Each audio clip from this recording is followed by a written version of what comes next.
spatulas out there. She's not on the market. Gosh. Opening presents before the day. Oh look, I've got a badge, everybody. Yes! how are we going to get that on? Oh, oh my... Oh. Oh, that's a disaster. It's no. glitter. It sort of feels a bit naughty. You cast on another one. And good news, saw a dog today. Oh, no, don't. sorry. Do that. The custard cream is much more of an event. Very high up on the goes, crikey. Used to do this going, oh no, oh no, oh no. It's It was like, awful. Oh, I'm like, You're very lucky. Oh!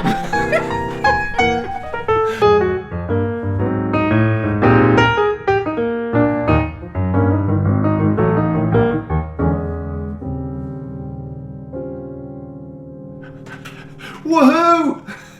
Welcome to Kay's birthday party. Aww. How exciting! Look, I've got a stormtrooper. Look, and I have. Can you see? Oh, it's just reflecting on the window. I have colour. Oh! Sorry. Stop doing that! I can't hold on to it properly because you've blown it up so enormous. I am sorry. Look, there's nothing to hold on to. You shouldn't have blown it up this big. I'm telling you, it's going to pop. She gets very stressed with balloons.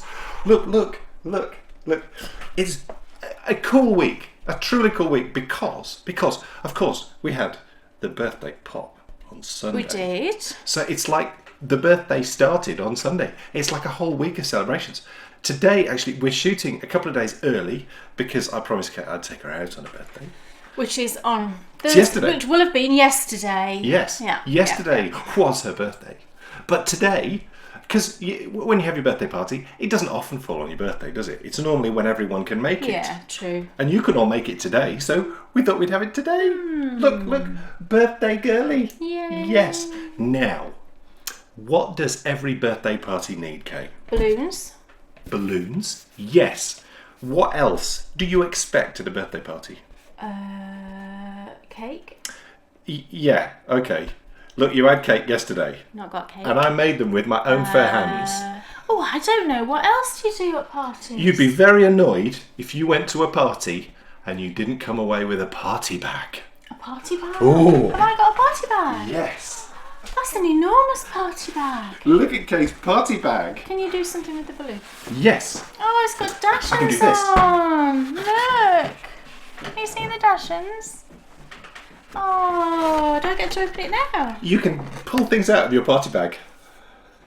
That's like that's... It's your that's birthday not- week.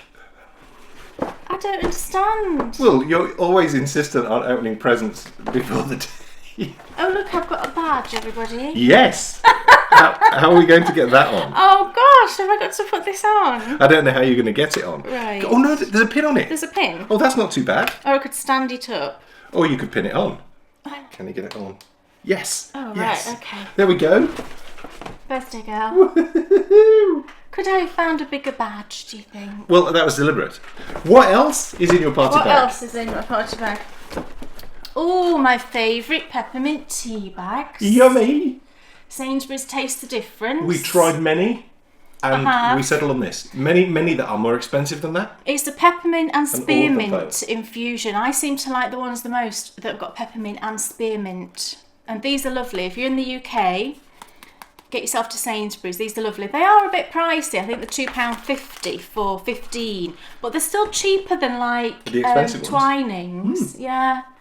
Lovely. Thank you. And they're nicer than pucker as well. What's these? Oh no, what are these? Oh no, have I got to pull them? Oh, they're poppers. Oh, this is going to deafen everybody. Right, if you've got earbuds in, I'd say take them out now. Do you know what I love about these party poppers is you have to be 16 and over to use Oh them. gosh, really? Yes. So Point base away from face and other people. let's withdraw. Are you And ready? pull You ready? string. You ready? Oh my... Oh. Oh, that's a disaster. Oh, it's no. glitter. Did you see that? Oh no. That's disastrous. It's not going to be tea, is it? I don't think so. Oh gosh, I hope not. I don't think so. Oh no, Why isn't it's it- gone everywhere. Why isn't it the stuff? Why isn't it the stuff? Did it not say that? No. Oh dearie me. They're quite high quality though. What? What's in there? Well, this is unbelievable because this was supposed to be my main present and he's giving it me now. I don't understand. It's Chowgu. Look. It's a set of interchangeables. It's the complete set. I didn't order the complete set. I'm sure I ordered the small set. Maybe I didn't. Yeah, look, folks. It's a long while ago that I ordered them. Kay is saying that this should be our main present, but the problem that we have is Kay tends to purchase the gifts. I know, but I hadn't seen it's pointless me doing it because she knows what she wants, and so she purchases it, gives it to me, I then wrap it up and give it to her. Oh, lucky. So it's not like I'm ruining a surprise because she knew it was coming. True. All the surprises are still to come. I need to double check it. Maybe I did order the large set because Look at those babies. Well, I know, and this is why I don't think I would have ordered this one because I would never really consciously use 10 What would you make with these? They're hollow as well. These ones Wow. aren't they light? They're very light. I didn't realise that. I wonder what stage they become hollow. Well, goodness me, that is a surprise. How exciting. Yeah, and there's the cables. After all, it is your birthday week. True. Yes. And you knew it was coming, so... Well, I did. I'm just surprised that I got it now. Well, why not? Well, why not? Why not? Why So- not? I think this badge is going to interfere with things. Come on. Let's stand it up. We'll take it off and Oh, we could put it there, couldn't we'll we? stand it up behind. Position that. What is it? What is it? Stitch markers. Look Oh at my those. goodness. Look at those lovely things. Stitch markers and a needle gauge and connectors and things.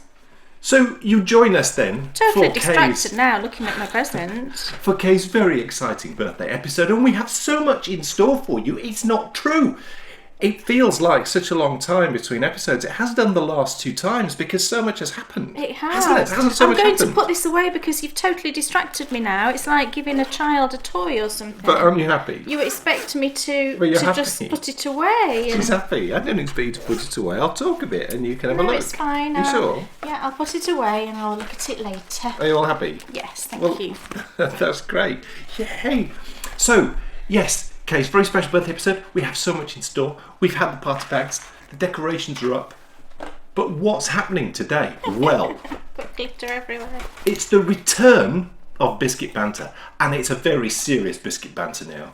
Because we're getting into some rather delicious biscuits. We are. With the custard creams. Yes. And not only do we have short bought custard creams, but we also have homemade custard creams. We do. And if you're a podcast patron, you can go and make them right now. Well, no, don't go and make them right now. Not right now. You'll miss the podcast. But Hopefully you've made them already. You've yes. got them ready now. because Yes. we published last Thursday Cooking the World England, because we realised we'd neglected to cover in our Cooking the World series where our fog along journey began, and that was of course England. So we thought it's the perfect opportunity to do a sweet course, make custard creams, so that we can all eat them today. So we'll be trying some of those later. We also have a brand new segment, Desert Island Yarn. We do. That's coming up very, very soon. That's very exciting, and there'll be more about that later. But we said so much has happened, and I think the first... What's wrong? I was just checking my tea for There's none in there. no, I didn't think so. Popper debris, and I think we're safe. That's excellent news. Look at Kay's hair. Oh You gosh, had your hair done.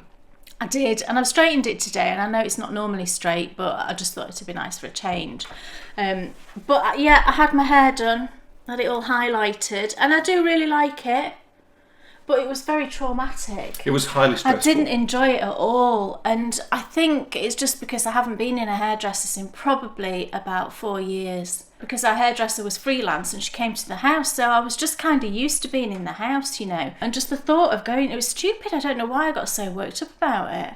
Just the thought of going into a hairdresser's with like other people and a woman I don't know doing my hair, and I didn't enjoy it at all, and I really started to feel panicky. And it didn't go very well, did it? Because you were having, you know, you took the bull by the horns, and you thought, because initially Kay said, look, I'll go in and I'll get it cut first, and then the next time I go back, I'll get it coloured, because you wanted to try it out. But I'd been in twice. Kate sent me in to test the water, and you know, she'd done a good job both times, and you know, there'd be no one else in the times I'd been in, and then you go in. I went in, and it was, I mean, bearing in mind it was like a midweek afternoon appointment, so I didn't really expect there to be anybody else in there. And there was these 2 other women in there, and they both had their hair coloured, And one woman's she'd just finished it. And she was actually doing all 3 of our hair at the same time as well, which was kind of stressing me out. I'm thinking, what's going on? Why? She was like racing between all 3 of us. And, you know, that was like, I was like, oh. And, I forgot to put my rings on. Don't worry. I've got no rings on, everybody. I took them off this morning Neither to do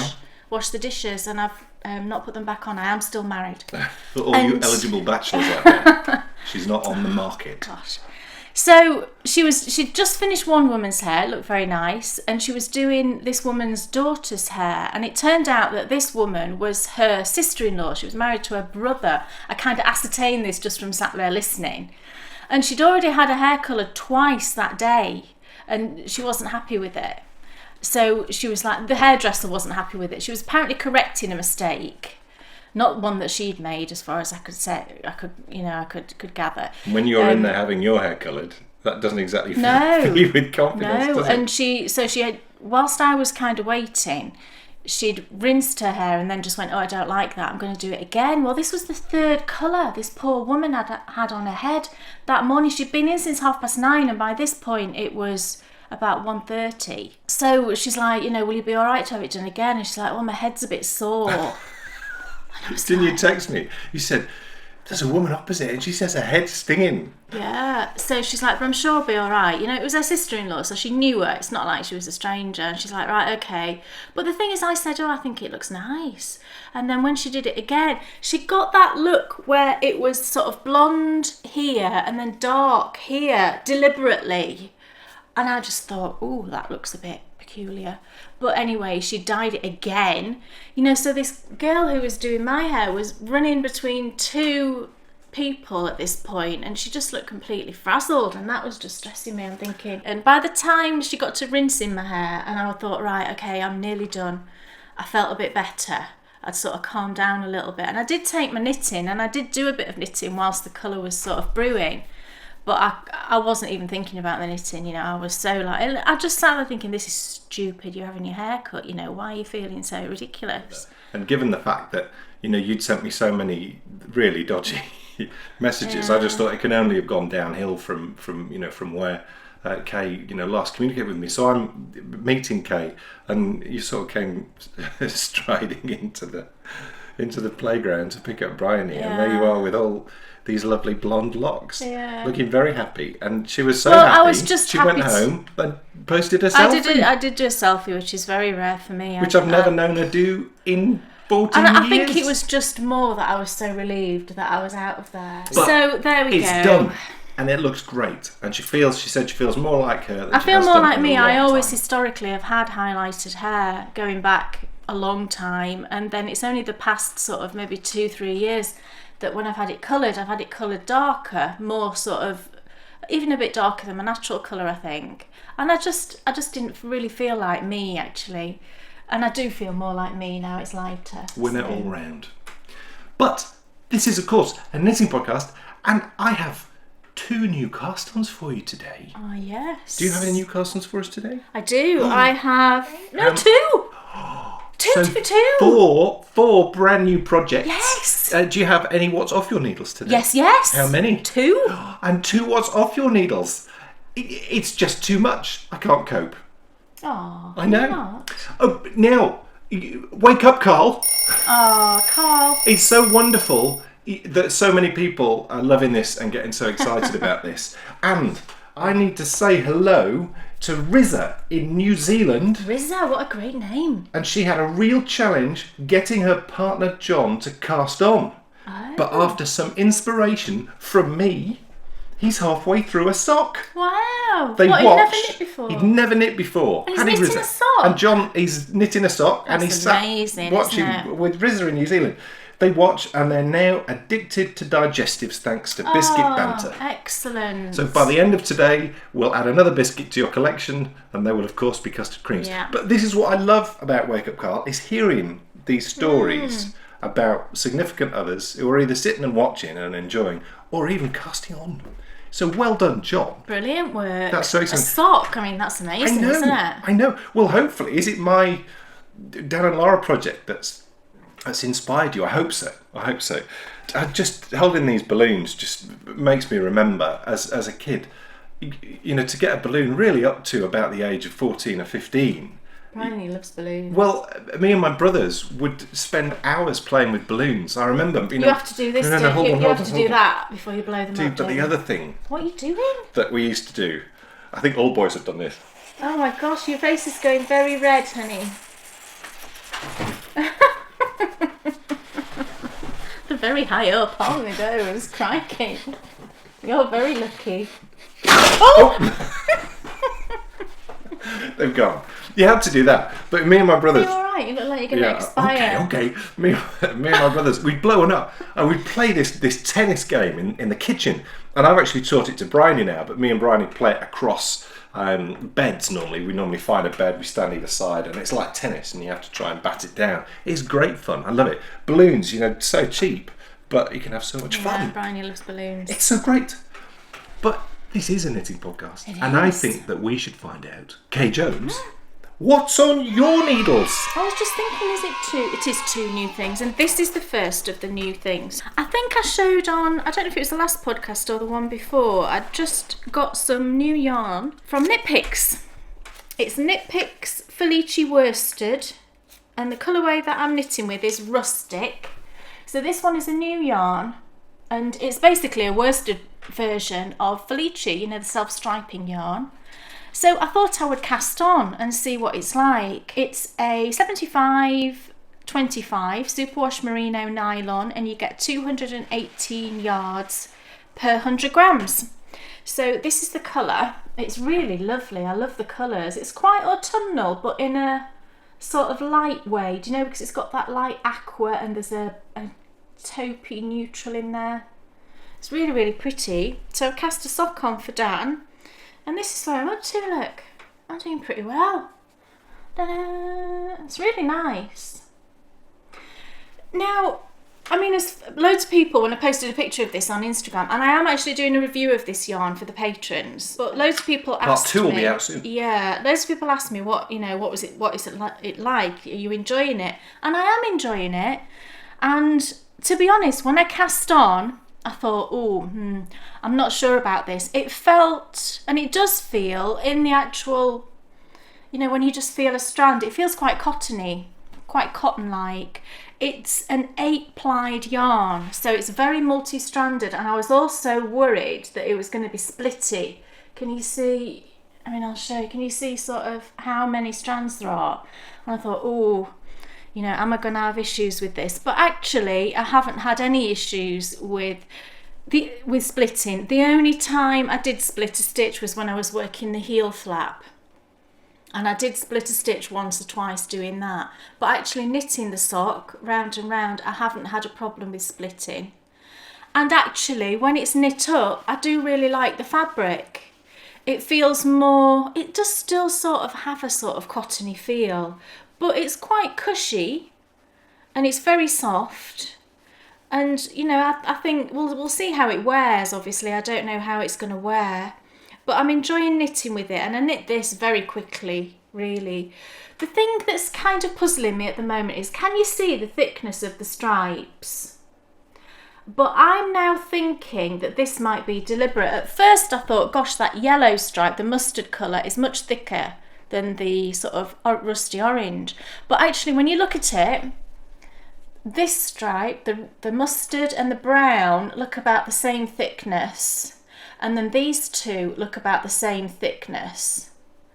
So I wonder, and then again the blue looks to be about the same thickness as these two, and likewise with the natural colour. So I'm wondering if the mustard and the brown are thicker stripes, and then so you've got thick, too thin, thick, too thin, thick, and it goes like that. I'll only be able to tell that once I've done another kind of repeat, sort of past the gusset, because that always changes the stripes a little bit, doesn't it? So what I did with regards to because it's self-striping, and obviously you've got the heel going on there, and this is why generally I don't really knit that many self-striping socks, because the negotiating the heel and keeping the stripes looking nice on the front of the sock is, you have to do something to avoid it looking strange. And I, as you know, I always knit a heel flap and a gusset, and I'm not really, I can't see that I'm going to change that just for the sake of getting the stripes. Even I just find heel flap and gusset a much better fit. So what I thought I would do this time, and really in hindsight, surely with a sock it's about the fit, because it is about the fit. It's normally stuck inside a shoe. Well, admittedly, I have never knit a Fish Lips Kiss heel, but I have tried on socks that have been knit for me that have an afterthought heel, and I didn't particularly like the fit. And I do think the Fish Lips Kiss is kind of similar to an afterthought, but, really I should knit one, shouldn't I? But can you adjust those heels to fit? Not really, I don't. Whereas know. with a heel flap and gusset, you can absolutely adjust it Yeah. and tweak it to fit, can't you? Yeah, no, all a Fish Lips Kiss heel is, as all kind of short row heels or afterthought heels, it's kind of like knitting another toe, isn't it? I know the Fish Lips Kiss it is slightly different. It's not quite exactly the same as a toe, is it? That one is a bit different. But generally they do it is like you've knit another toe there. But it's the fact that you don't add in any more fabric around that biggest bit of your foot, and I just don't, I think that's not, I just don't think that's the best fit, really. Certainly not for me or Dan or Bryony.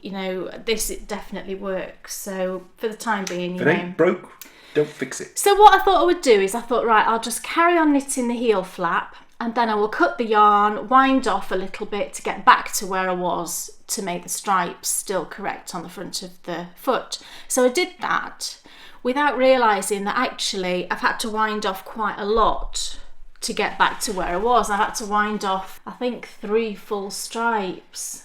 So it's quite a lot of yarn, and it's only left me with this much. Crumbs. I know, and I'm only there, and I'm just a bit concerned. Yeah, I'm not going to get 2 socks out of it. No way will I get 2 socks out of it. But I do have another ball in another colourway, so that's fine. I would just have mismatched socks for Dan, and that's they'd be house socks anyway, so that's fine. But I'm just hoping I've got enough. I have got, like I say, there's probably 3 stripes there, so it might be that I've got to use that to finish the sock, and I'm just hope I can make the stripes work out. You see, this is what I mean. And what I should have done in hindsight is I know what you're all saying. I should have pulled from the other end of the ball to knit the heel flap. And yes, I should have done that. Then this wouldn't have looked continuous, would it? Because I don't know where the other end of the ball would have started. But then at least I wouldn't have had to pull off all that yarn. I couldn't put in a contrast heel because I didn't have any yarn that was really suitable, with it being a worsted weight. And obviously I wanted something with nylon. I just didn't really have anything. So that's, really this is why I don't generally knit self-striping socks, because I find it traumatic.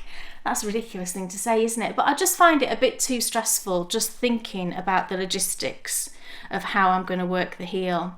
I never find it a bother when I'm working with like Opal or Hedro, the ones that are self-patterning, because they're usually such a busy pattern going on that you don't really notice any sort of differences.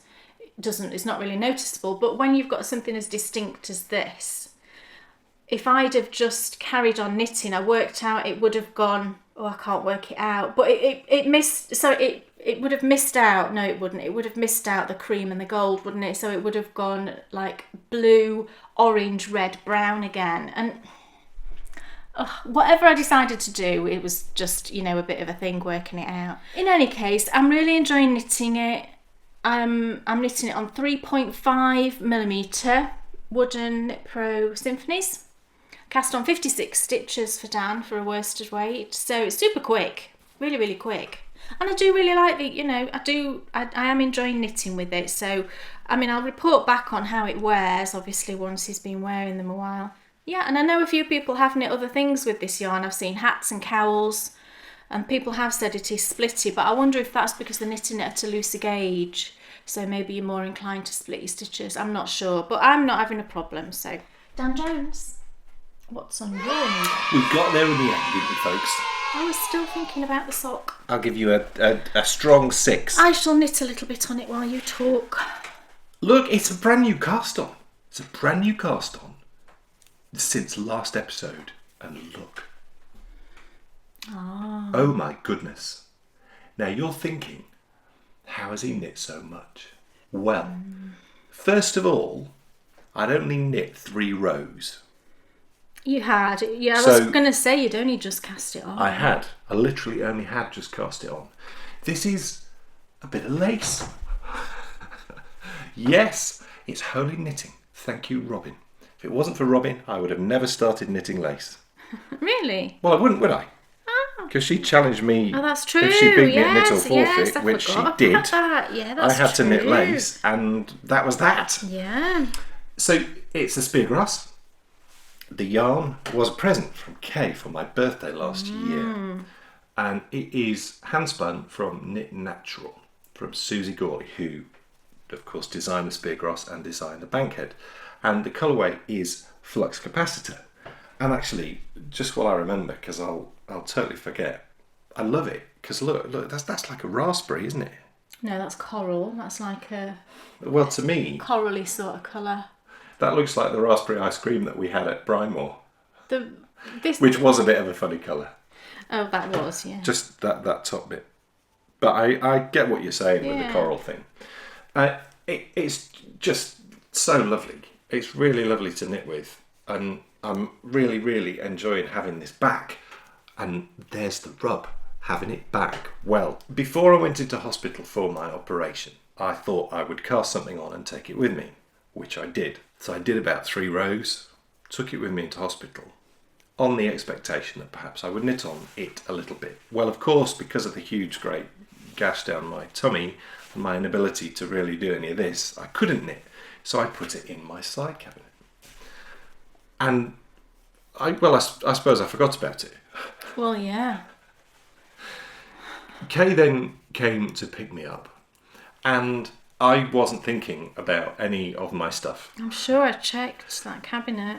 But, It must have been right at the back or something. well, it was with my toilet bag. So my toilet bag and my knitting bag, they were my 2 bags, were somewhere. They were either in the cabinet or in the drawers, or they were somewhere or other in there. And we left them. We left them. I left this amazing bag from from the amazing So Cozy From Knits. Luciana. From Luciana. And I just love the bag. It's perfect. I'd saved the bag for the perfect project. I've been saving the yarn since October last year. Cast it on and then promptly leave it somewhere. What was amazing was directly after we filmed last time, so directly after we filmed for episode 74, the day after, I had my follow-up appointment for the operation, and it all went fine, and they discharged me, which is great. So that means that operation is effectively done with. And while we're sat there waiting to see the consultant, I suddenly remembered. And I said, we left something here. And I was like, what are you talking about? I said, we've left a project bag and we've left my toilet bag. You said, strangely, why did you say, oh, you should phone the ward? I don't know. You did? I said, well, why don't we just go up there? Yeah. Because we're sat in the hospital. Phone the ward. So we went in and saw the consultant, and then we went upstairs, having no idea whether they would have kept it or not. No. And it was so lovely to go back in and to be able to thank them for how well they'd taken care of me. Because they all remembered you, didn't Yeah, yeah, and I mean, it was so sweet, that lady. Oh, you do look well, Yeah, she said. yeah. And I said, I left 2 bags. And she then said, what was What was in in them? them? Wow. So I told her, she's like, really? She went, really? You knit? So off she toddled, and we were stood there quite a while. Yeah. And I must admit, I was starting to think, We just thought, that's it. They're not going to be there. this isn't looking good. But then, conversations happened, and she appears. And She got them. She got them. We couldn't believe it. We couldn't believe it. I mean, how amazing is that? That they would save it 9 weeks. I know. And there was like an expensive electric razor in there as well. Yeah. And, There was it a was few all really there. important bits. And as Kay said, absolutely everything was there. So got home, and first thing I did was start knitting on it. Yeah.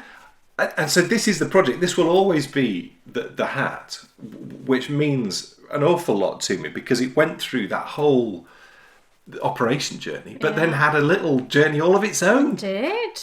But I'm just, so thrilled to have it back because, the yarn took some getting and, it's amazing yarn because it's handspun but how by Susie. strange that neither of us remembered it.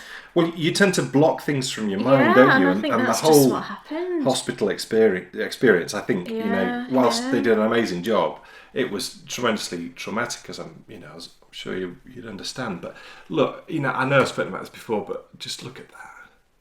It's just the most perfect pattern. It is lovely, yeah. And knitting lace, I really have to concentrate. But it's a good concentrate. It's a positive.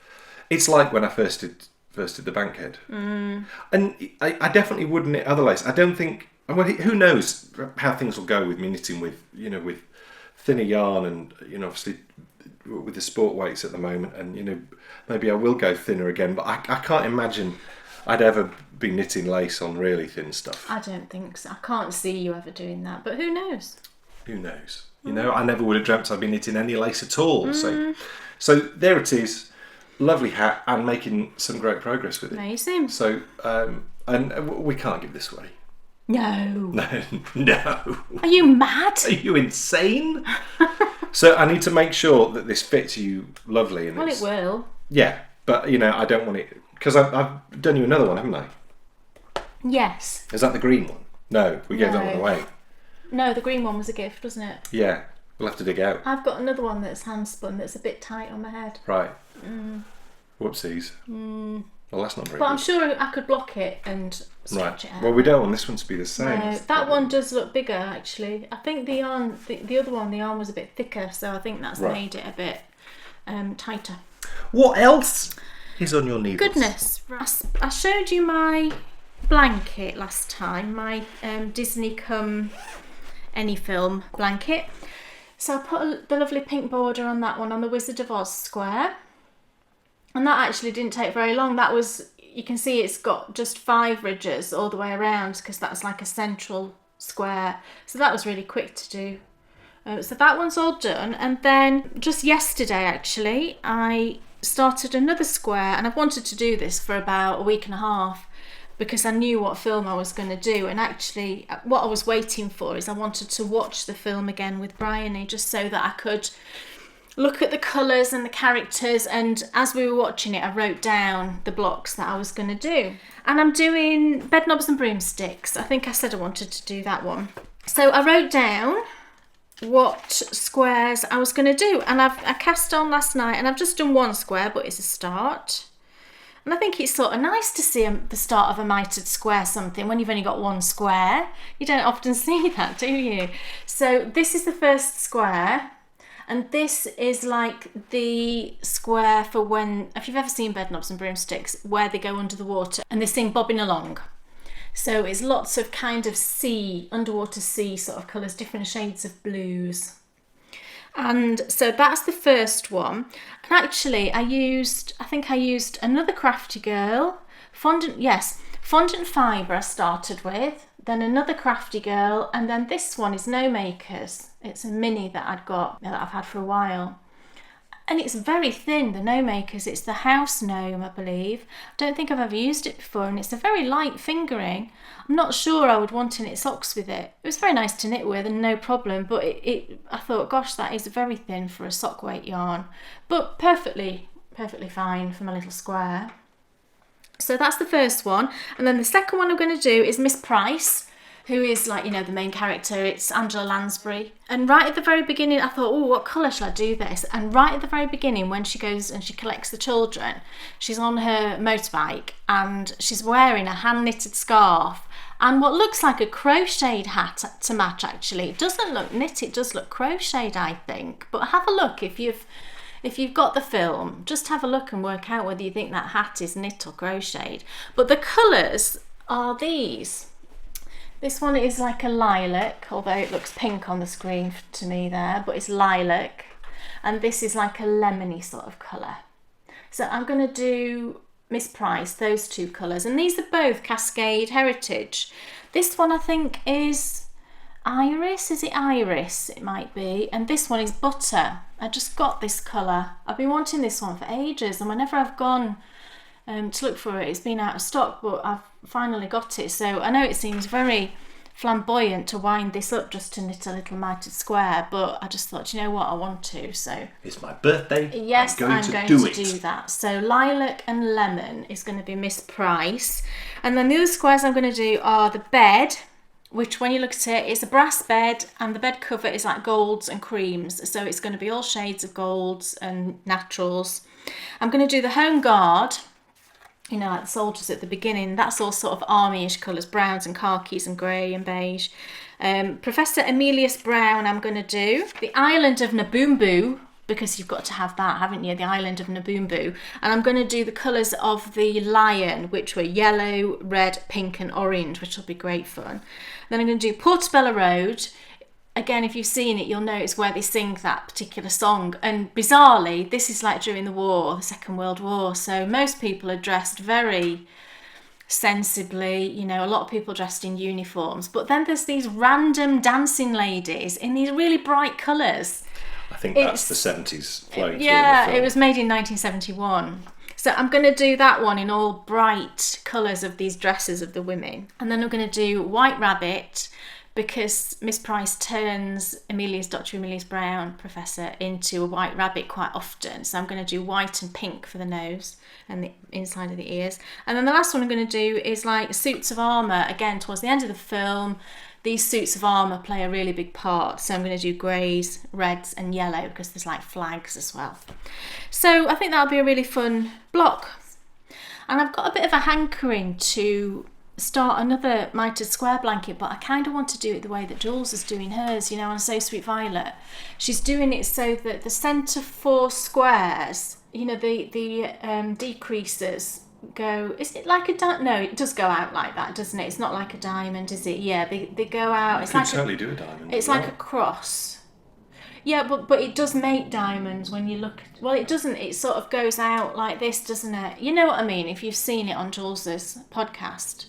And I kind of fancy doing that so that the decreases form a pattern. You make one though, where, and then, yeah, would it work?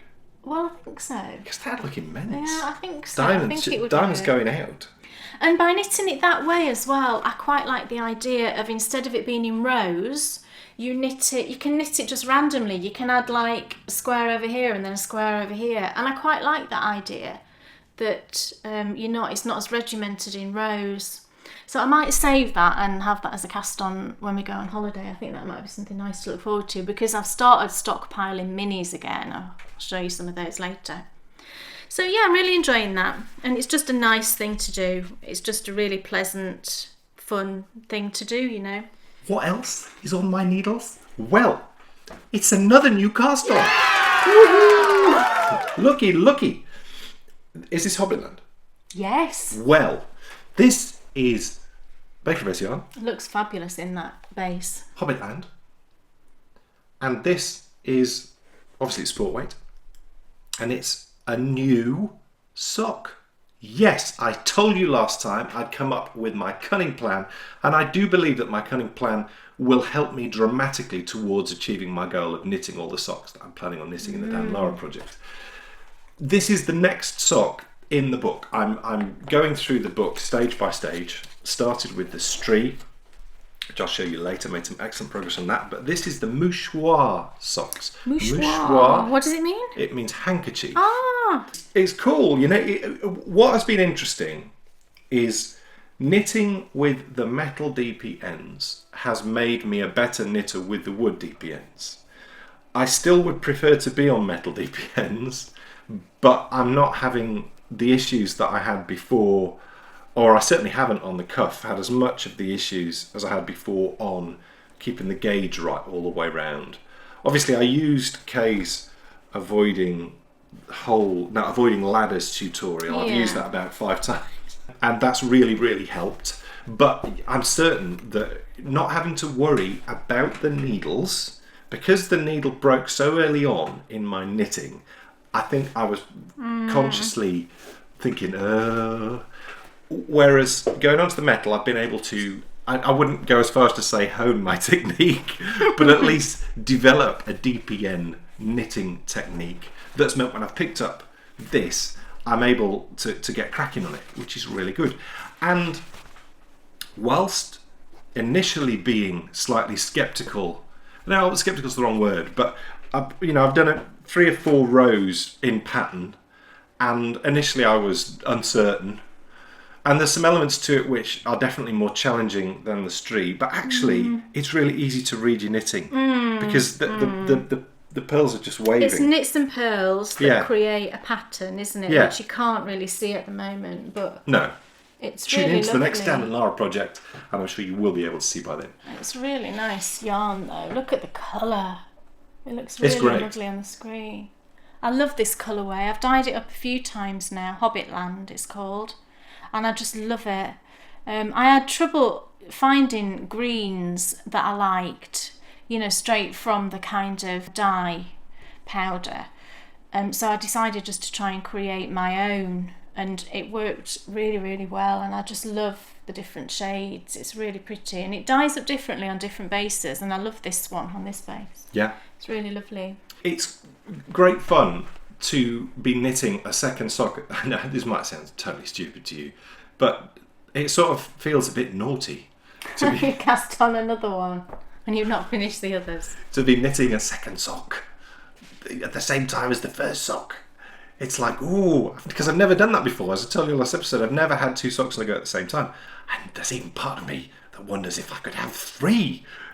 Well, don't get too excited, because I've had a lot of socks on the go. You'll overdo it. Yeah, and I just get a bit overwhelmed. I want to cast them all on, and then once they're cast on, I think, oh, I shouldn't have done that. I think 2 is definitely the magic number. 2 is good, yeah. Because as I finish the stree socks, I can then potentially, I might think, do you know what? I actually don't think that I should immediately cast on another pair of socks. Or that I'll sway one way or the other now. But I wonder if what I should do then is just have a concerted effort on this for a bit and then cast on. Maybe you should cast on the other pair when you get to the second sock. Yeah. Because that's what you did with this one, didn't you? Yeah, yeah. And then it doesn't seem quite so daunting, I think. Not quite so naughty. But there it is, Mouchoir sock, Dan and Lara project from the Sock Architecture book by Lara Neal. Enjoying having a different colour on the go, and definitely casting on another one was the right thing to do, because it just freshens up everything, rather than I should go and knit on my Dan and Lara project now, rather than just having to focus on one pattern over and over and over again. Okay, bit bored of that, I can dip into this a bit as I've done there. When you consider the brand new cast on, that's a good effort for me. It is. I was surprised you'd done that much, actually. I didn't enjoy doing the rib, did I? Doesn't like knitting rib, no. And are you not having problems knitting that colour yarn on those needles? Because I said to you, didn't I, wonder if because it's quite a dark yarn on dark needles, is it not bothering you? It's alright. Right. Because I can get another pair of the 3mm chow goos if you want me to. Or I could just transfer them. When you finish the sock? Yeah. Oh, right, that's probably, yeah. So, yeah, it's working great. What else is on your needles? Well, I feel like I might need some kind of drink before I tell you about this. Will you have a drink? And I'm going to have some. Oh, you're stealing my peppermint. Oh, my goodness, where to start with this? Well, do you know how I spoke last time about wanting to cast on the V-neck Boxy by Hohi Locatelli? Well, I have done that. It wasn't without trauma, I'm going to be honest with you. The issue I had was right at the very, very beginning. I obviously won't tell you exactly what it was because it's a paid for pattern, but I just could not understand how I was supposed to do what the pattern was telling me to do. Literally had like sleepless night over it, woke up thinking about it, went to sleep thinking about it, and Dan just said, just put it down, it's obviously not for you, this project. He said Move on! He said that a few times, and I said, yeah, you're right, and I put it down that night, and then I woke up thinking about it, and it was like it was a puzzle that I couldn't solve, and I said to you, didn't I, it's driving me mad that I can't work this out. And it may be that it turns out not to be for me, but I needed to get past this part where it was telling me to do this thing, and I was like, I need to know how to do it. So I spoke to Sally, I spoke to Zena, who'd already just knit one, and I spoke to Sarah saying, look, help me. And they all helped me. It was brilliant. And then eventually I just suddenly thought to myself, I think I know what I need to do to work this out. And it occurred to me, because I know that Hohi primarily knits with straight needles rather than circular. And it was at that point that I thought... Well, it just dropped, didn't it? Yeah, I thought, do you know what? The penny dropped. I can make this work. If it was on straight needles, I can make this work. So I basically ended up using two pairs of circular needles as straight needles to get through this particular section. It was like having Erica Luder in the house. It could well be that this was entirely my misunderstanding or inability to understand, and that it was perfectly possible to do it using one circular needle. But I just could not work out how I was supposed to do it with just using a circular needle. Now, the pattern I was knitting was an in the round pattern. So I just thought, well, surely if it's an in the round pattern, you're going to be expected to use circular needles, not straight needles. But I honestly couldn't. I could work out how I was supposed to do it, but I said to Dan, I've got to use two circular needles as if they're straight needles. So that's what I did, and it worked, and I got through that particular section, and it's now just on one needle. And it's woohoo! It's fine, there's no problem at all now with me just working on the bit that I'm working on. So I haven't done, I'll show you, it seems very little that I've done really for all this talking, but this is how far I am. And there's you can see them in the pattern, you can see there's little ridges, and I don't even know which bit this is. I have no idea. I think this is across your back like that. And I think these bits are like the sleeve here, because I think you knit all of this bit to here, because the actual sleeves are just sort of small, sort of quite tight to your arm, little sleeves at the end here. So I think that's what this bit is. So at the moment I'm just working backwards and forwards, just working these ridges. And then I get to a point then when I have to, I think I need to put those on hold and start working one front, and then you work the other front. And then at some point after that, you then join it in the round. Now again, this is probably again my misunderstanding of the construction of a V-neck jumper. I just presumed I'd be working in the round much quicker than I am. It's this one by Hohi. But I've never knit a V-neck jumper, so again, it's probably me, and I'm sure this is just how they need to be constructed. But you don't actually join in the round until, sort of quite, until you've got sort of through this bit here. So it's actually quite a lot of knitting where you're working flat, which is fine, I've not got a problem with that. It just took me a long time really to understand what the devil I was supposed to do. And thank you to my 3 friends who helped me out, because there was no way I could let it go. I couldn't let it go. I just had to know that I could work out how to do this. And although I've done it, I'm not sure entirely that I did it in the right, the right way. But I started it off, as I said I was going to. This is some yarn I dyed. This is Dashing Through the Snow. It was a patron colourway that I did last Christmas. And I really love it, actually. It's really nice. It's like a neutral greige. I think, that term comes to mind. I know some people call some colourways greige. But then it has That sounds like a word that came out of the same office that developed the word Brexit. And then there's little pops of browns and navy blue. It's really, really pretty. Really nice, sort of neutral but interesting. So my plan, I think, at this point is to work. I'm hoping I've got enough yarn, and again, I've no idea. I hope I've got enough yarn to get through doing the 2 front pieces, and then to the point where you join it in the round. I have got about another third of this, and I could dye up some more, couldn't I? It's my own colourway. But I'm hoping I can get to that point, and then I'm going to decide what I'm going to do. And a few people suggested that I do a a merging of one sort of colour into the next, and I might do that, or I might just do sort of thick stripes. I haven't decided yet, but I have got, since the last podcast, I bought another fondant fibre. I'll take out the mini that came. This was the one I bought. It was Love Shack. Oh, and I love it. It's on a spangle again, and it came with this really pretty mini. But if I take out the mini and I pair it with these other two from Deb, I think they would kind of blend one to the next to the next. Do you see what I mean? This one's got lots of speckles. This one's got a bit less. And then this one's got even less. So I think that would work, wouldn't it? Fading or merging one into the next. So that's a possibility. So I'm not quite sure at the moment how it's going to work. I'm not even thinking that far ahead because I had such troubles. And I even I read all of the Ravelry projects, and there was well over 100. And only one person said she had problems with the beginning of the pattern. She had to go into a local yarn shop and they helped her, and then she was fine. And I just thought, gosh, for not only one person out of 160 odd or whatever it was, then it must just be me not understanding it properly, I think.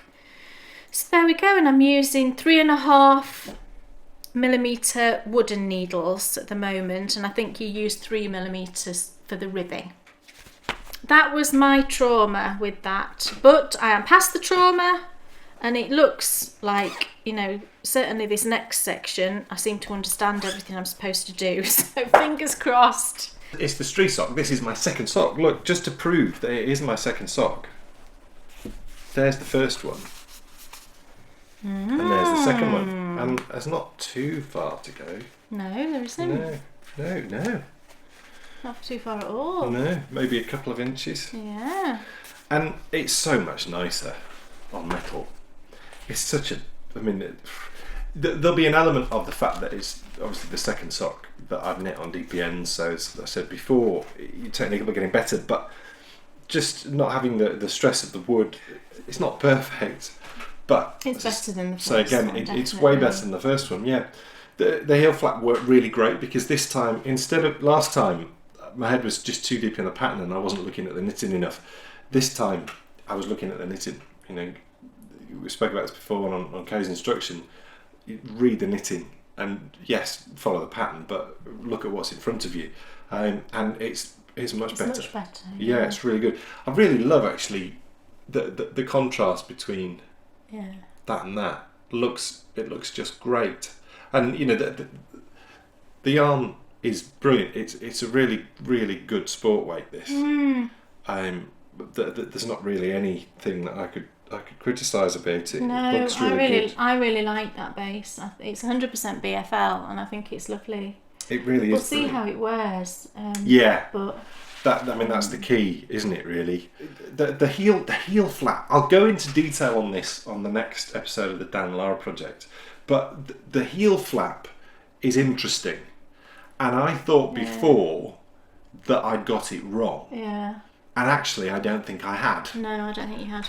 And I'll go into much more detail because it'll take me a bit of time to explain what happened. But again, it was a case of, I think the first time you go through a pattern, especially when I'm so used to knitting, the patterns that you've written out for me, to be doing something new, it's real seat of the pants stuff. But isn't it good though? Isn't it good to do things like that? Because it just broadens your horizons. Doing things in a different way and learning things new makes you, then going back to the things it's like increasing your engine size. You can then go back and tackle something which was a stretch before and it's not quite so much of a stretch anymore. I do love this pattern.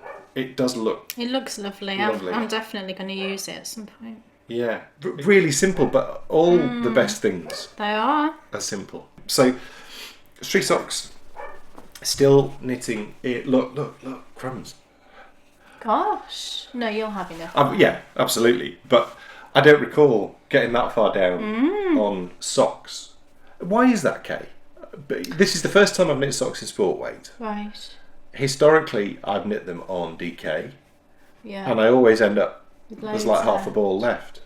There's obviously less It's less stitch count. Well, there's... Still the same size though. No, there's it's not more weird. stitches on these. Yeah, less stitches on the DK. Yeah. So that would make sense because there's less stitches. Yeah, of course. You probably would have the same amount in weight maybe Right. left, proportionally. But because it's thinner, it looks smaller. Yeah, Yeah. I think so. So, I mean, hopefully, I might have this finished. I set myself the challenge on the last Dan and Laura project of having this sock finished Oh, lovely. and having the other one cast on. The other one Want is to cast wear on. them. I just need to get this. Maybe you could finish them for my birthday. That's 2 days. Yeah, I know. Oh, crumbs. Look, whilst I'm getting out my next project then, Yes. you tell everyone about our new sofa. Oh my goodness. Oh my goodness. This came, right, I don't even know where to begin with this story. Right, our previous sofa came from... It was older than me. It's older than our relationship. It's one that I had. Much older. It was over 20 years old. It was an excellent sofa. When I say sofa, in the olden days we used to say 3-piece suite. Does anyone remember that? A 3-piece suite. And it was a sofa, a chair and a footstool. Do you not call it that anymore? I've never hear anybody saying a 3-piece suite anymore. It's always like a sofa. To me, a 3-piece suite is... It's 3 things, 3 full things. Yeah, well, that's what that was. I wouldn't have ever called that a 3-piece suite. Well, it was 3 pieces. It's a 2-piece suite with a footstool. Oh, for goodness sake. It was a 3-piece suite. And I'd had it all that time. And the past couple of years, it had just gone beyond, it was just, the sofa was just awful. The chair was fine, but the sofa was just awful. And the springs had gone. And anyway. Well, you've not been able to sit on it. No, I hadn't been able to sit on the sofa for a couple of years, as ridiculous that sounds. I mean, there's obviously a chair and I sit on the floor a lot anyway with my dodgy back. So we knew that we were going to have to get a sofa, but we put it off, and then Dan, obviously, he had his cancer, we went through all that, and then we had to have this other surgery. We planned on getting one just before Christmas, but of course we knew his surgery was coming up, and we thought that's just silly because you can't rearrange furniture or anything like that. So we waited, and we ordered it just after your surgery, wasn't it? A good while after your surgery, and it came last week. And we knew it was going to be difficult because our house, the living room, is on the first floor. We're on the ground floor in the kitchen. The living room's on the first floor. So we obviously knew it had to go up the stairs. To get the sofa up the stairs when we moved in, it was a brand new house and the builders came and took off the banister here going up the stairs. Said it was a really simple job, 2 screws and it was off and it was fine. And I don't even remember them doing that, when we moved in, we'd got a new baby and everything. So we thought, right, okay, we know we've got to take it off. So we took it off and there wasn't 2 screws. There's 5 screws. There was quite a lot of screws, and the thing was they'd been buried in the wood and then filled on top. Just doing that was quite traumatic, but we got it off. We got the old sofa out, that got collected on the last Monday. We got that removed, which again, I won't go into the tale of getting that removed, but... That wasn't that... No, that was all right. Once we'd settled on how we were going to do it, it was easy. That was all right, but... I couldn't watch it go out of the door. I'm not very good with change. So I couldn't watch it leave. So anyway, that got taken away on the Monday and then the new one was coming on the Tuesday. So we kind of cleaned all the room, cleaned all the paintwork and all that.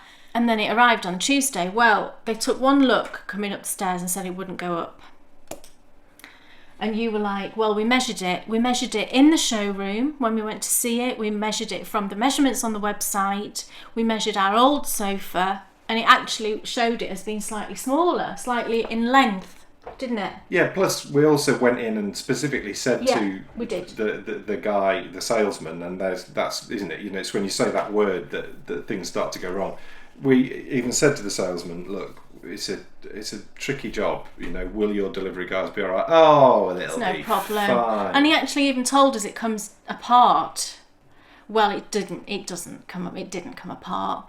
So of course these 2 delivery men are trying to get this sofa up the stairs and it would not go, but they wouldn't listen to you, would they? No. You were saying, right, this is what you need to do. You need to put that bit there and that bit there, and that's how we got the other one in. When we moved in, we got one, nearly as big, Although it should have been, this one should have been slightly This smaller. one should have been slightly much smaller, and it was actually bigger. I got, you know, and we're talking in inches, and actually there was elements to the one that came out that was bigger, like the ends were much bigger. We got it in, and we got it in fine. You know, there was no messing around. No.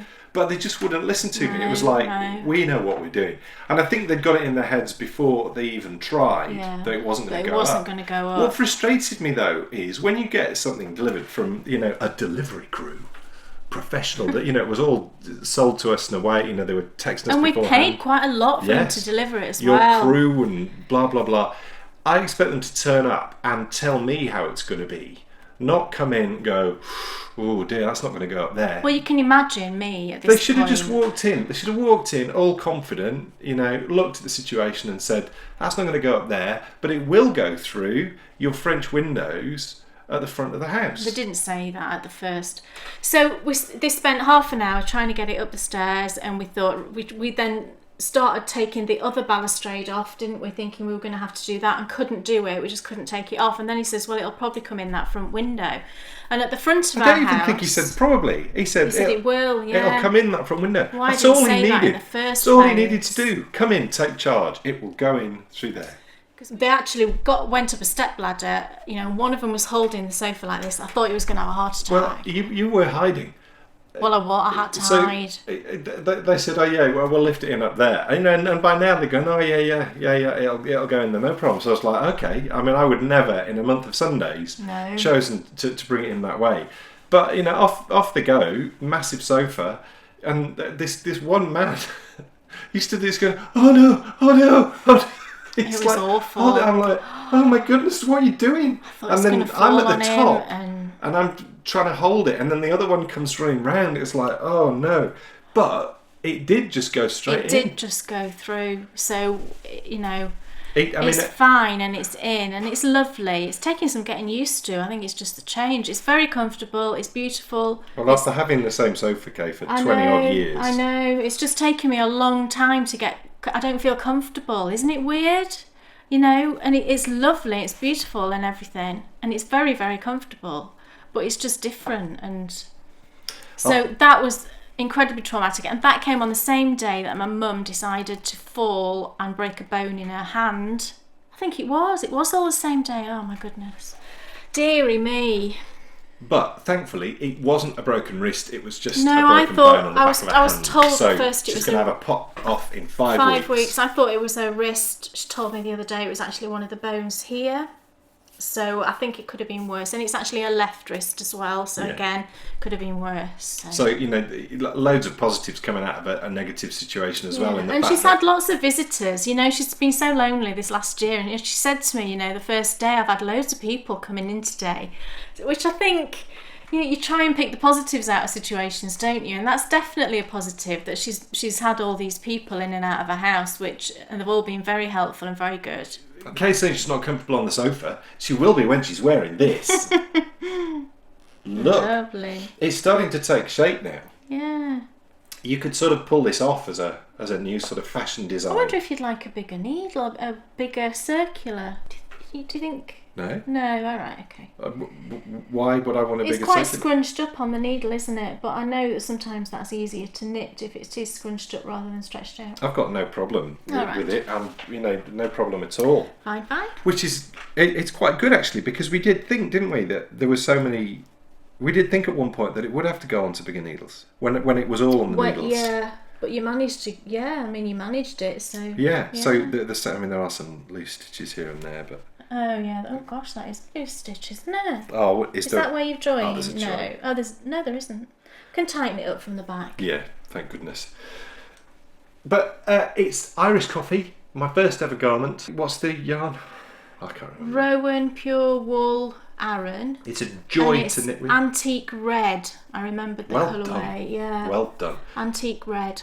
It's an absolute joy to knit with, and the design, once you get going, is really cool. I still think it looks small. Well, you know, at the end of the day, it'll fit Bryony. Well, it will, yeah. I mean, it's probably. Well, I think I'm massive, don't I? By the way. We'll just see at the end. It'll definitely fit Bryony if it won't fit me. So. Yeah. And do you know what? She might actually really like that. Because she loves her socks. She loves the socks, her hand-knit socks. And she does like to be cosy in the winter. She does. And it certainly will be cosy because it's nice and it's nice and chunky. Really good fun to knit. Lovely. Nice simple cable pattern. And you've been trying out some new cable needles, haven't you? I have. I'm using them for something at the moment, and I've just tried. I've not got them here actually. I was using just a little wooden clover one, and that was fine. But I saw, when I was ordering something else, I saw some other clover ones, and they're plastic, and they go... There are some that's like U-shaped, and I tried one of those, didn't like it at all.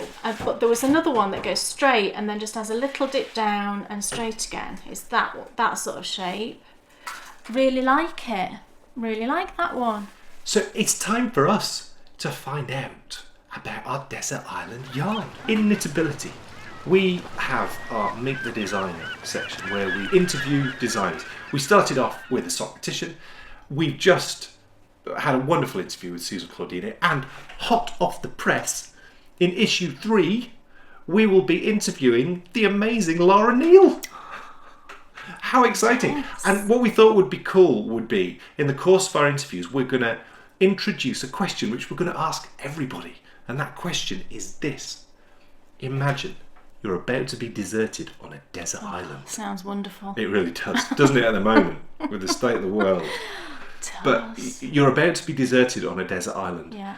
And good news, saw a dog today. Oh, no, sorry. Do that with Bryony all the time. She thinks it's hilarious. She thinks we're going to tell her something really exciting, and then he just does that every time. She's like, oh, you got me again.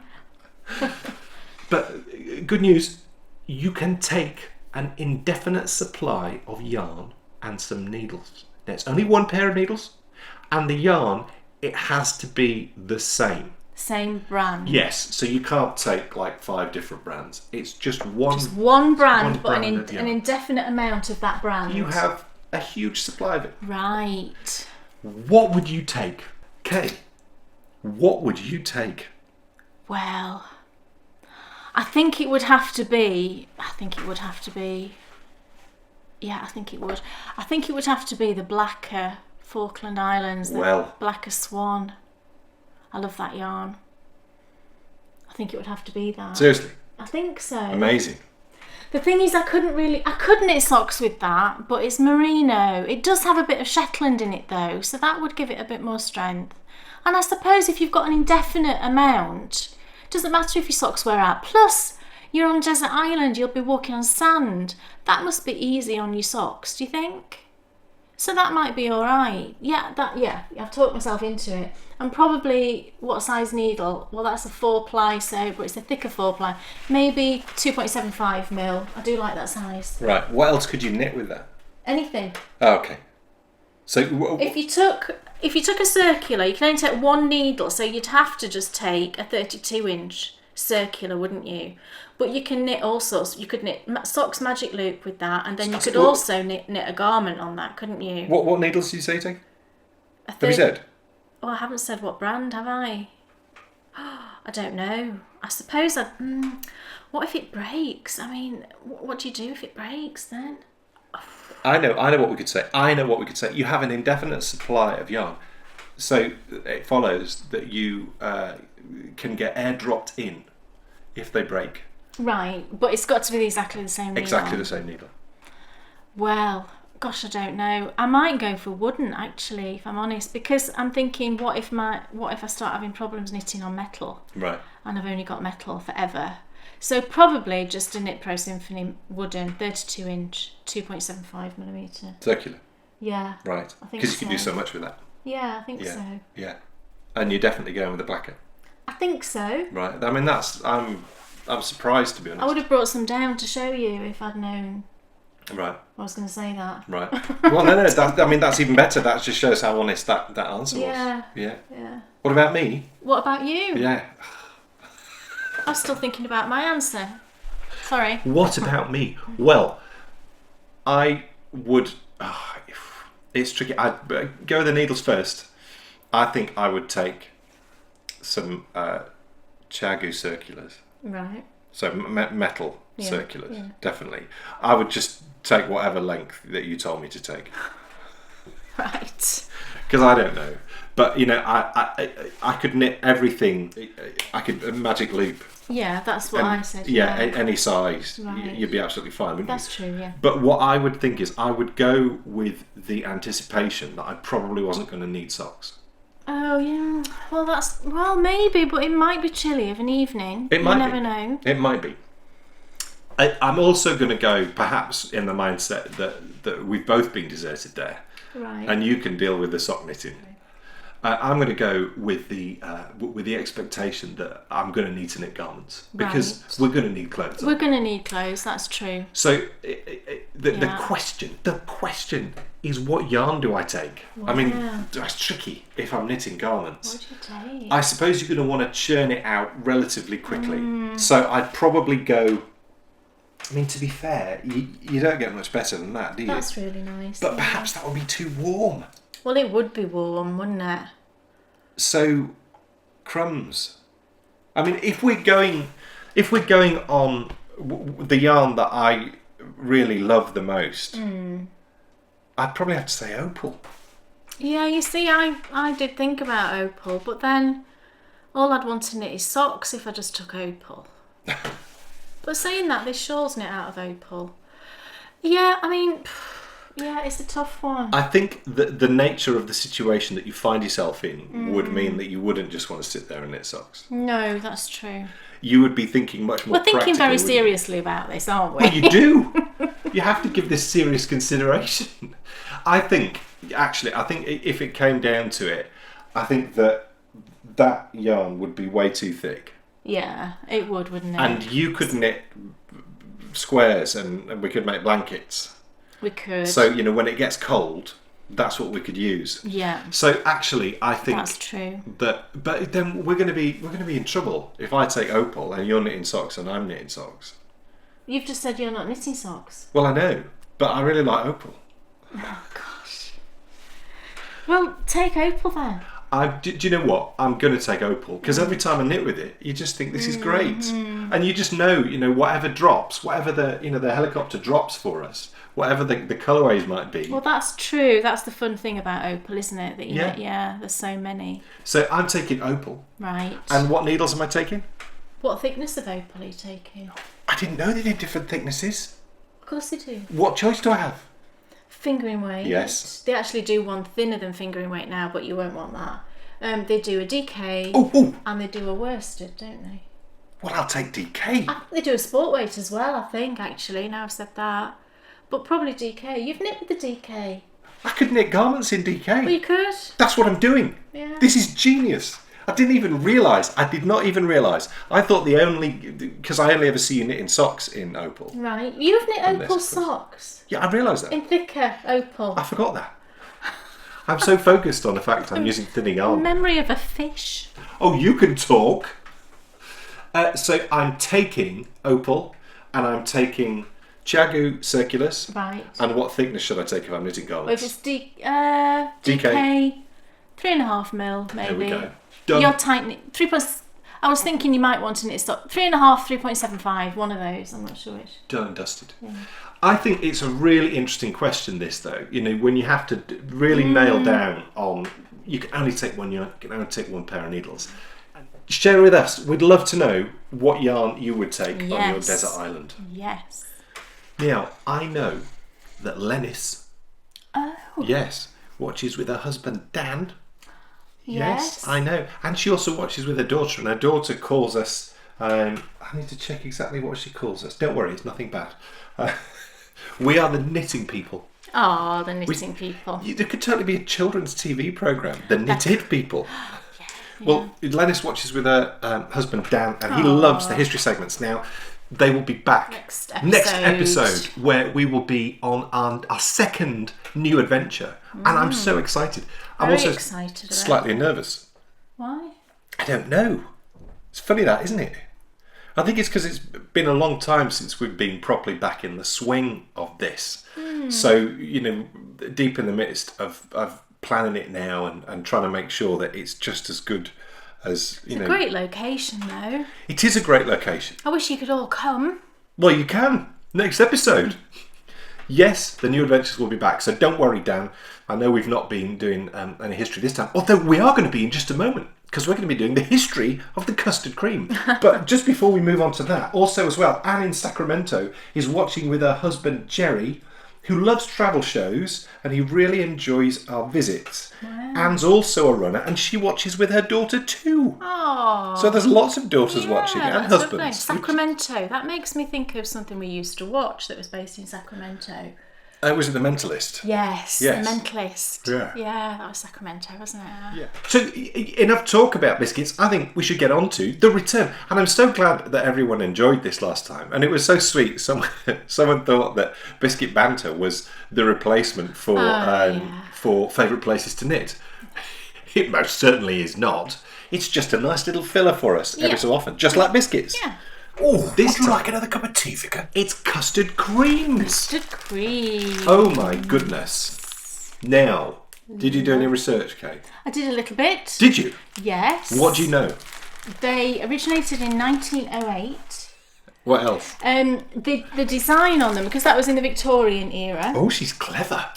the design on custard creams is meant to look like ferns. Can you see? I don't know if I hold it like that. Can you see the little design? Looks like fern leaves.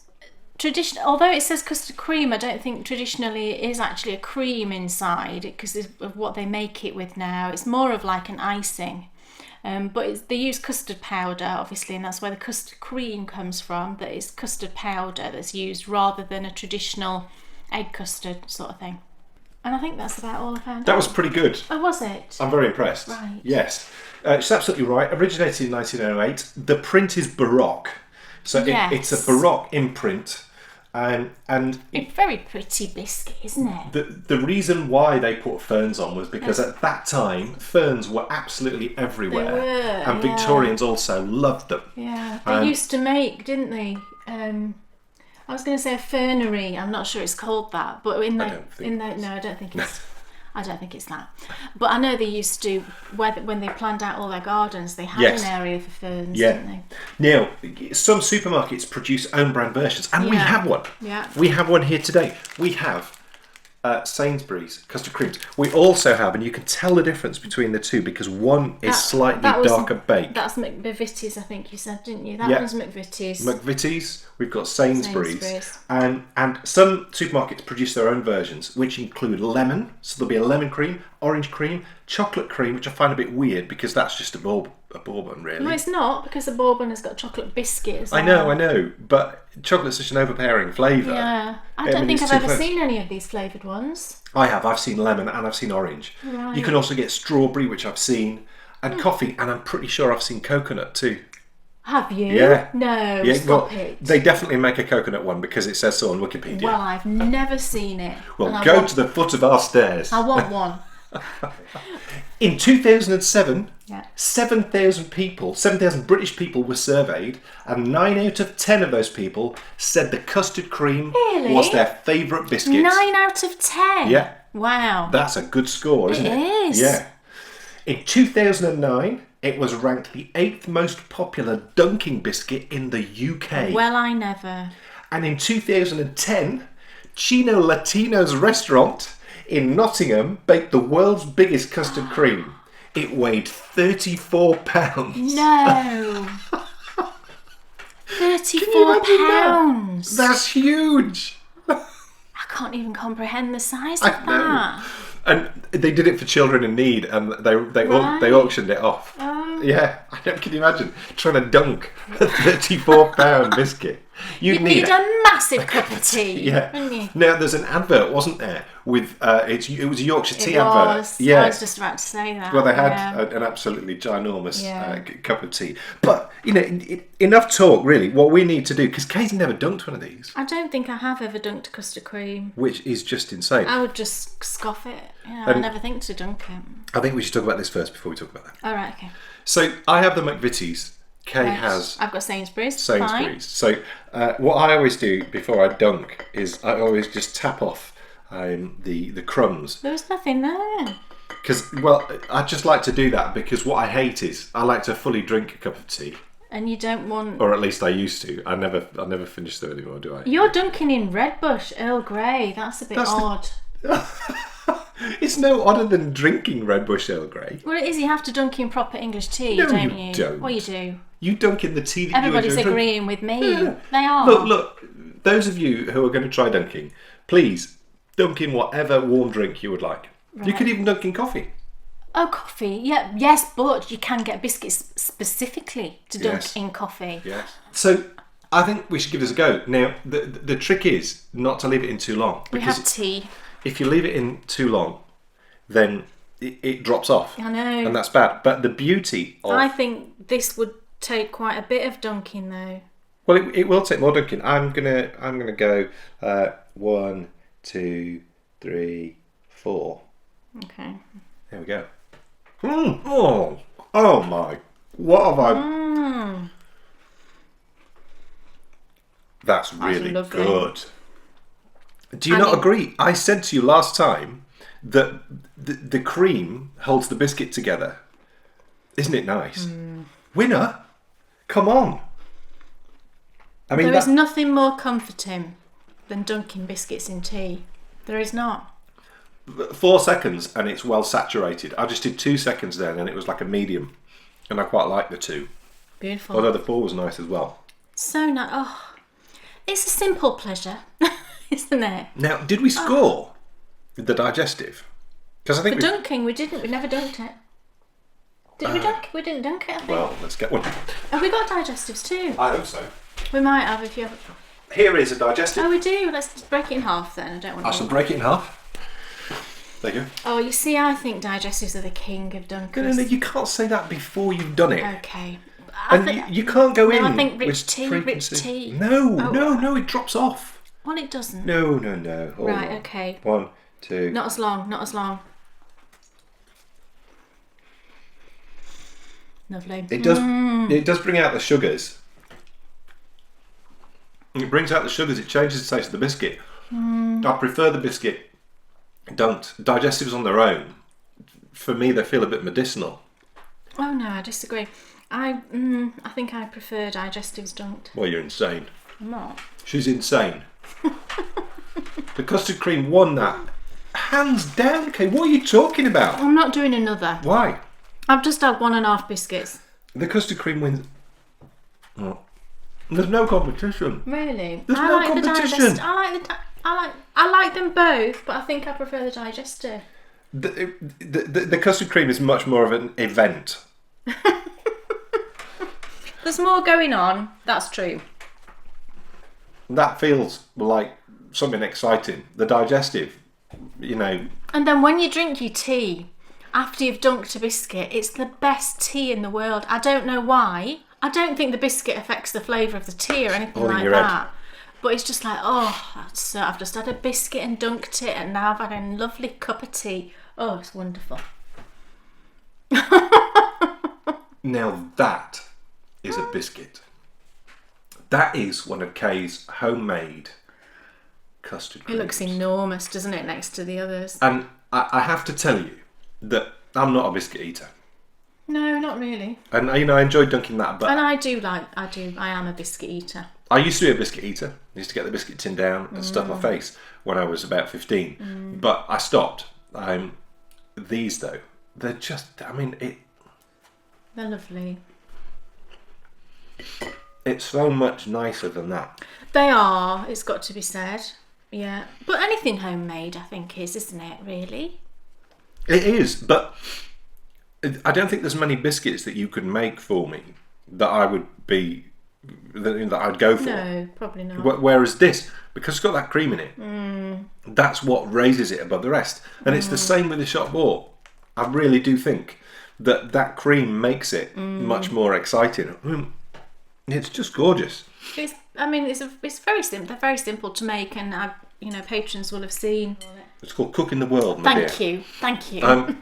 This has like a shortbready. It does. It is quite a short mixture. And by short, I mean it's crumbly and melts in your mouth, kind of like short crust pastry does the same thing. So that's what short means. It's means it's very crumbly. I'm not joking you. You could eat about 50 of these. They're dangerous. They are very dangerous. They're unbelievably gorgeous. You know. Yeah. So I don't Don't make go them out. that often because they disappear in a flash. Don't go out and buy custard creams. Go and look at Cooking the World and go and make some your yourself own, because you will not regret it. No. And actually, and I think this is quite telling, I wouldn't dunk this because I think it would spoil it. No, I wouldn't dunk that. Now that says something, doesn't it? That tells you that the biscuit is not delivering for you completely, that you have to dunk it to give it a lift. This I think biscuit, it's probably, because the filling for that is a buttercream, but obviously it's got custard powder in as well, whereas the filling for a shop bought custard cream, it won't be, it's not actual butter, it'll be some substitute for butter, which is what I think they always use these days, isn't it?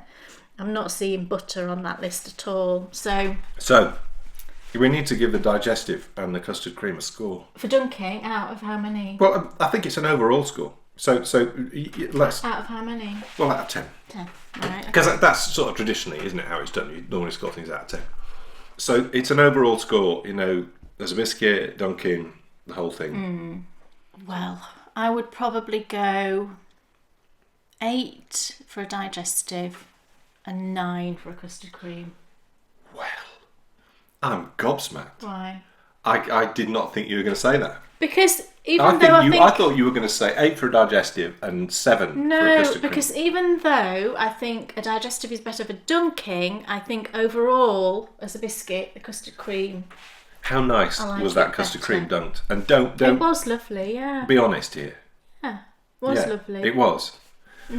So I'm really shocked. So your score was 8 digestive, 9 custard cream. And I've just noticed as well, it bothered me on the side of the packet that it said it got palm oil in it, but I've looked on the front and actually it says it's made with sustainable palm oil, which I think most things that got palm oil in these days, it is sustainable, isn't it? Rather than... I hope so. Yeah.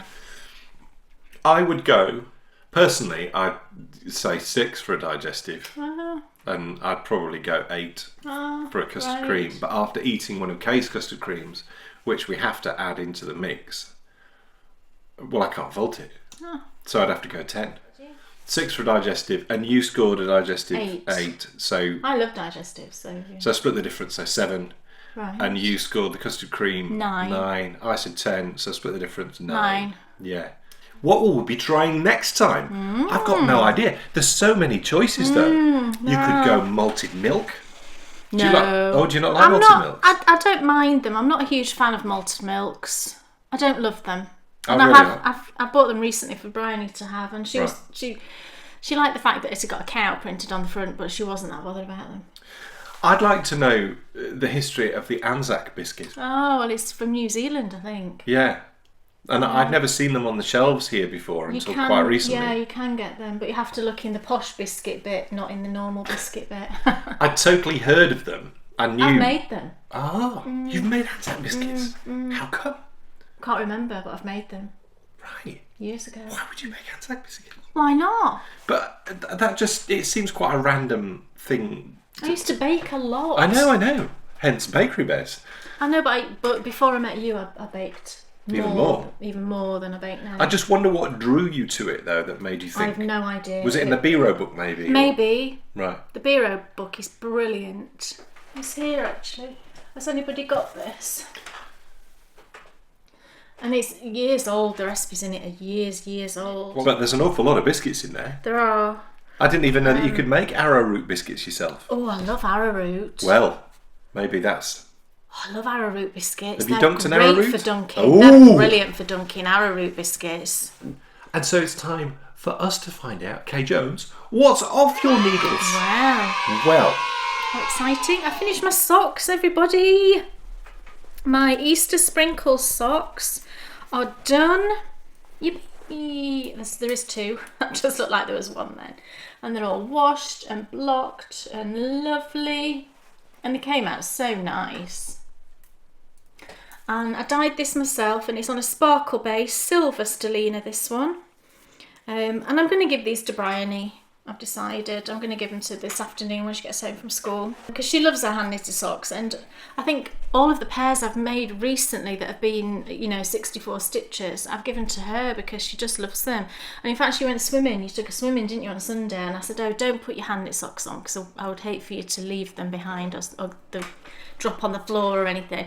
So she put a normal pair of socks on, and then when she got home, she sat there and then she went, I'm just going to put some wool socks on. And she went upstairs and changed them. Well, she was clearly, and isn't it funny being a parent? But I now feel really sorry for her, because I didn't know all of that you've just said, and she said to me when we were in there, and I thought it was weird that she said it. She was taking her socks off, and she said, "I couldn't wear hand knits today." Oh. So clearly, she was really quite. I feel bad now. Quite upset about it. It's only because I didn't want, leave things behind. And when was the last time we left socks at the... Well, never, I know. Oh, aren't we awful? I'm making her do that. Aren't we? You Terrible are. Parents. So they're finished, and that'll cheer her up, won't it? Her getting a new pair of lovely socks. So She'll be thrilled. She will be thrilled. And that's cool, isn't it?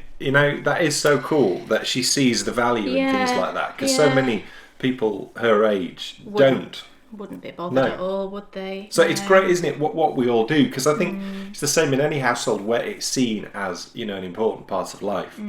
If we value it, then that normally passes on to the people that you... I should knit her a pair and whenever we go on holiday, I'll put her together like a little holiday box, because inevitably it's a bit of a car drive. And I've got this box that I use, like a nice material sort of box, and I fill it with like drawing pads and pencils and a puzzle book, and there's usually a new little toy in there and something. So maybe I should knit her a secret pair of socks and put them in there. She'd love that, because I want to get her those Crocs as well that are like Wonder Woman. Oh yeah, cool. She still wears Crocs, and she'll be 12 in October, and she's not a fashion conscious girl at all. She just wants to be comfortable. So she lives in leggings and t-shirts. She's not bothered at all about wearing trendy things, which is brilliant at this point. I'm sure that'll change. But she loves wearing Crocs. She wears them all the time. And I just bought her a new pair, actually, because her feet obviously have grown. But they had this pair when I looked, and they were Wonder Woman, and it looked just like Wonder Woman. And I showed them to her just to see what she thought, and she loved them. So maybe I'll get her those for a holiday as well, and a new pair of socks. Oh, maybe I should knit a pair of socks that looks like Wonder Woman. That'd be cool. That would be fun. Socks. Anyway, what else they're is off finished. Your needles? Well, I finished my Hedgerow Cowl. How exciting! And it's all blocked and lovely. Look! Ooh, it looks really nice, I think. I love the lace panel in the middle now. It's all opened up and it looks really pretty. Bryony said her favourite bit is this colour here, then running into the lace. She really liked that. So we've got a panel of moss stitch, and then stocking stitch, and then a lace panel, and then stocking stitch, and then back to moss stitch. And I think it's come out really nice. I'll pop it on, shall I, just so you can see what it's like. And realistically, when can we put that pattern in Knitability? Well, I just need to write it up, so whenever you want it, really, just let me know. Well, I've got a shawl on already. Oh, that's hilarious. You're doubling up. I better take that one off, hadn't I? And it's really nice, because it's, it's close fitting to your neck. I love it. The next issue of Knitability issue 3, when is it out? Is due out on the 9th of June. Well, yeah, that's fine. I'll be able to do it by then. It's so nice because it just gives that bit of warmth around your neck. I always think if my neck's warm, then I feel warm all over. And this is perfect because it doesn't move, it doesn't get in your way, you're not fiddling with the ends like you sometimes do with a shawl. I really love it. It's really nice. So I'm going to take it off because I haven't taken pictures of it yet, and I want nice pictures for the pattern. So yeah, that'll be going into Knitability for all our lovely patrons if they want to knit one up. So I used one of the mini skein sets from Hedro yarns, and I used all of it. The only place that I had a tiny bit left was in the lace, because I had to just end at a repeat. I had not very much, there might have been 2 or 3 grams left or something, But otherwise, I used every scrap of the 20 gram minis, and I love it. And it was such a nice thing to knit, you know, because you do your moss stitch, and then you've got just some lovely stocking stitch, and then after you've done that, which is just plain knitting, you've got some nice lace, you know, and then back to stocking stitch and moss stitch. So I really, really enjoyed that. Beautiful. Yeah. It's time for the Endy Bits. Yes. So, just a very quick check on the fog run. Call out to all the people who are doing the fog run. If you're having any difficulties accessing your group, just uninstall the app on your device, reinstall it, sign back in, and your group will magically reappear. I had issues getting access to it, and that's how I managed to fix it after speaking to the lovely people at Runkeeper. So if you do that, you'll be able to get back into your group. And where are we? The runners have now broken 11,000 miles. Amazing. And the knitters have now actually, they will have broken 30,000 miles. Which is truly amazing. We'll have by now. The knitters have run all the way through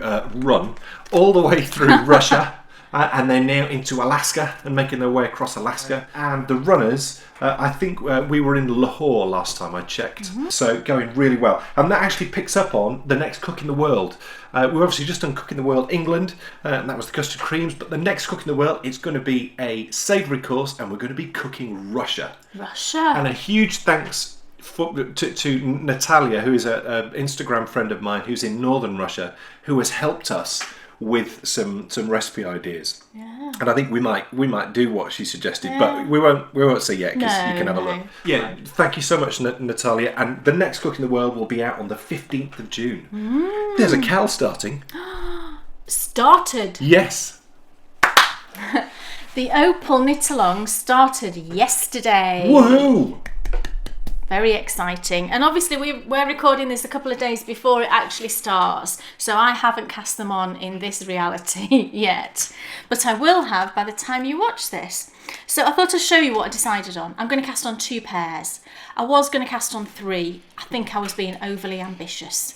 So I'm going to cast on 2 pairs, and I'm going to cast on for Dan. I'm going to use this, and I'll tell you why in a second.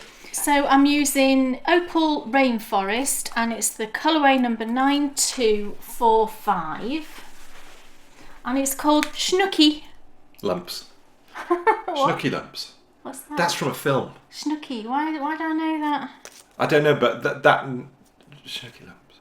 And it's based on that bird there. Can you see? There's a bird, and it's red, white, and blue, which is amazing. I'll hold it there. Can you see? It's red, white, and blue. Fantastic.